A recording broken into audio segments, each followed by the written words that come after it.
एक और बड़ी खबर आपके सामने। ड्रोन घटना के बाद अमेरिका रूस में टेंशन किस तरीके से बढ़ गई है, उससे जुड़ी बड़ी खबर। लॉयड ऑस्टिन सर्गे शोइगु की फोन पर बातचीत हुई है। इंटरनेशनल एयर स्पेस में जारी रहेगा अमेरिका की उड़ान का सिलसिला।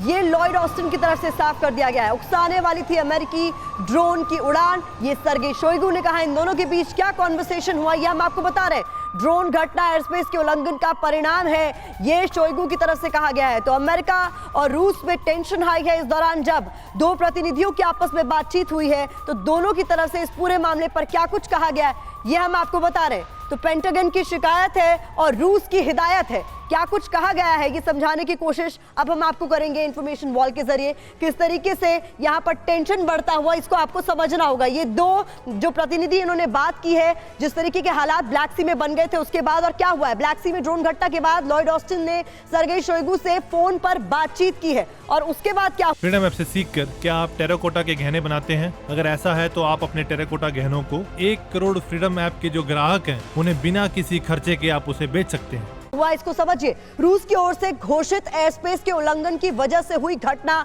ये रशिया की तरफ से सर्गे शोइगु की तरफ से कहा गया है। यूएस स्ट्रेटेजिक ड्रोन का क्रीमिया के पास उड़ान उकसावे की कार्रवाई, ये भी रशिया की तरफ से बड़ा आरोप लगाया गया है। इस बातचीत के दौरान भविष्य में यूएस ने कोई उकसावे की कार्रवाई की तो रशिया उसका माकूल जवाब देगा, उचित जवाब देगा, ये भी रशिया की तरफ से इस बातचीत में साफ किया गया है। रूस अभी इस तरह के किसी भी उकसावे की कार्रवाई में नहीं पड़ना चाहता है, लेकिन इन फ्यूचर अगर ऐसा कुछ होता है तो उसके लिए उकसावे की कार्रवाई मानते हुए कोई बड़ा हमला भी किया जा सकता है। बड़ी शक्तियां पारदर्शिता कम्युनिकेशन का मॉडल बने, लॉयड ऑस्टिन की तरफ से ये कहा गया। यानी ये अमेरिका का रुख है, जहां भी अंतरराष्ट्रीय कानून अनुमति देता है अमेरिका वहां उड़ान भरता रहेगा। लॉयड ऑस्टिन यानी ये अमेरिका का रुख है इस पूरे मामले को लेकर। जो बातचीत हुई है और उसमें दोनों ने ही क्या कुछ कहा है ये समझा रहे हैं हम आपको, और ऐसे में तनाव बहुत ज्यादा बढ़ गया है। दीपक वोरा सर, एक बार फिर से मैं आपका रुख कर रही हूं। जिस तरीके से यहाँ पर वार पलटवार का दौर जारी है, एक्शन का रिएक्शन हम लगातार देख रहे हैं इस वक्त, मुझे लगता है जिस तरीके के हालात बन गए हैं ये कहना गलत नहीं होगा कि आने वाले दिनों में हम कुछ बहुत बड़ा देखें, क्योंकि जिस तरीके से यहाँ पर ब्लैक सी में जो कुछ भी हुआ हम सब ने देखा, लेकिन फोन जो टेलीफोनिक कन्वर्सेशन भी हुई है वो कोई बहुत अच्छी कन्वर्सेशन नहीं मानी जाएगी। सही कह रही हैं, और आपने एक चीज बहुत अच्छी कही है कि कुछ बड़ा होने वाला है। मैं आपको बता देता हूँ बड़ा क्या होने वाला है। आपने वो डिंगलिंग का नाम तो सुना ही है, पिंग पोंग जो चीन का नेता है। आपको मालूम है कि वो कुछ ही दिनों में रूस जा रहा है। हाल ही में उन्होंने ईरान और सऊदी अरेबिया के बीच समझौते पे हस्ताक्षर हुए थे। चीन में हस्ताक्षर समझौता चीन ने करवाया नहीं था, हस्ताक्षर वहां हुए।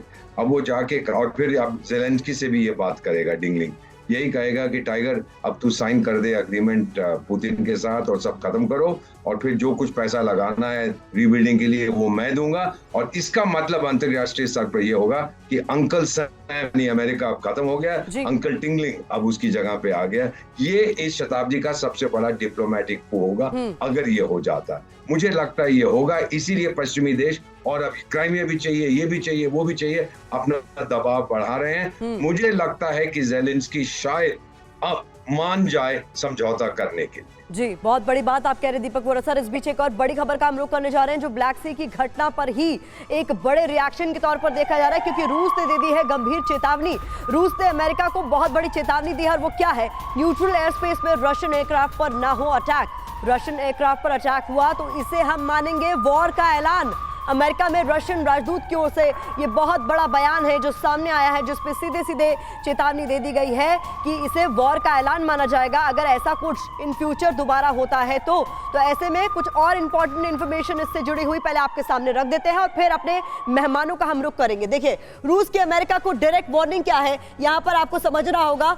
एनाटोली एंटोनोव का ये बड़ा बयान आया है, जो कि यूएस में रशियन राजदूत है। न्यूट्रल एयर स्पेस में रशियन एयरक्राफ्ट पर कोई भी हमला बर्दाश्त नहीं किया जाएगा, ये बड़ी बात कही गई है।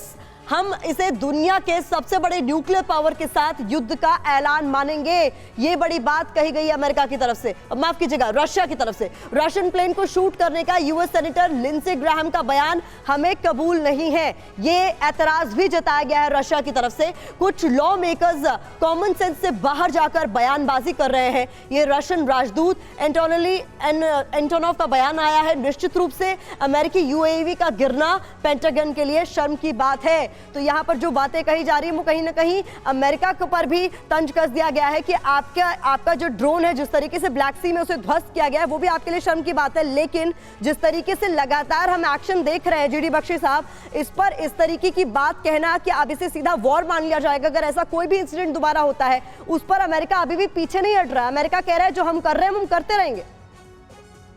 देखिए, तभी तो ये टेंशन अब बढ़ रही है और पुश कम्स टू शव जब होता है उसमें कई बारी एक्सीडेंटल एस्केलेशन भी हो जाती है। वैसे तो अमेरिका का पुरजोर रहा है कि उनका डायरेक्ट क्लैश ना हो रूस के साथ, नहीं तो फिर न्यूक्लियर वॉर पे सीधा एस्केलेशन लैडर जा सकती है।